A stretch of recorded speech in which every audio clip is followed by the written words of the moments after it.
انخفاض درجات الحرارة. السلام عليكم متابعي قناة شكو، معكم حسن سعيد. قبل البدء لا تنسى الاشتراك وتفعيل الجرس ليصلكم كل جديد من الأخبار العاجلة والمهمة.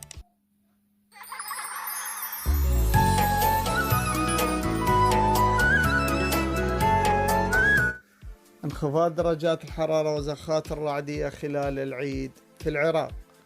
توقع المتنبئ الجوي صادق عطية اليوم الاثنين انخفاض درجات الحرارة في العراق مطلع الأسبوع المقبل مع زخات أمطار رعدية خلال أيام عيد الفطر.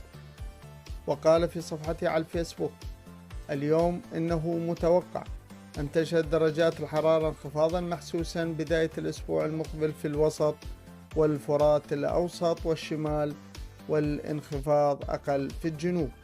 وأضاف أن التوقعات الأولية تشير إلى فرص لزخات الرعدية من الأمطار خلال أيام عيد الفطر المبارك يصعب تحديد مواقعها حاليا. نتمنى سلامة الجميع، والسلام عليكم ورحمة الله وبركاته.